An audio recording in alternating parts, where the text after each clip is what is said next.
Okay, well, let's gather around Mr. Christian Horner, team principal of Red Bull. We're talking. Come on, come in. I can't walk through them. You usually Christian, do. We're looking and we're talking about what's going on with engines at the moment, and Bernie talking with Jean and coming in with a budget engine view, and we know there's politics behind it to try and drive the cost down of the customer package and so on. What's your take on this whole situation? Well, I think it's much bigger than that. I think it's about who controls Formula One. And I think at the moment you've got two very powerful engine manufacturers that are working, obviously, closely together. And then you've got the promoter and the governing body. And the engine is the catalyst of that. Now, of course, it's a bit like the double diffuser a few years back. It's almost history replaying itself. And I think that Jean and Bernie are trying to get control of the sport back through the introduction of a cost-effective, available engine. Is this going to happen? Well, I believe that Bernie is very powerful in this, and I know that Christian has been speaking to him. I think the problem is control.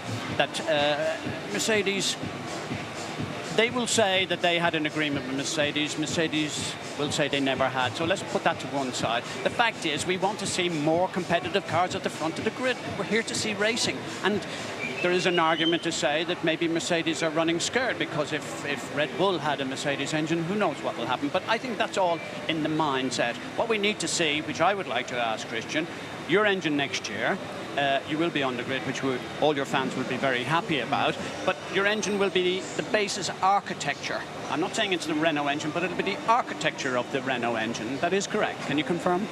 Well, all I can tell you, Eddie, is that we're going to be on the grid next year. We're homing in on a solution. I can't go into detail because there's other permutations that have got to play out. It's fairly obvious what those are. But we will have a solution. It'll be a little bit different to where we currently are, but I'm sure you'll be one of the very first to be informed. I'm sure. BBC. I've got to just one last thing. Honda. Why did they say no to you? Ask Ron Dennis.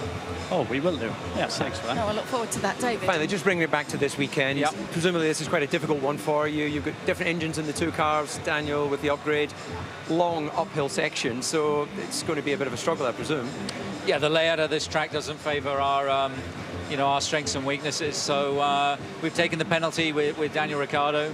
Hopefully we can make Q3, and if he could get in the top 8 today, that would be a positive result. Hopefully we can be more competitive in the race, and we're praying for some Brazilian rain. I'm not sure you're going to get it today, but perhaps tomorrow, Christian. 2 quick points. Danny Kvyat, confirmation for next year? Danny's under a long-term contract with the team, so we've got no intention to change him.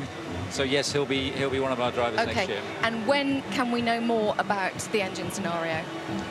It's like a never-ending scenario. So there's only one race left. So let's aim for that. So should we meet again in Abu Dhabi and have an in-depth chat about that? Absolutely. Excellent, good stuff. Okay. Christian, thank you very much for your time. You. Good luck in qualifying today.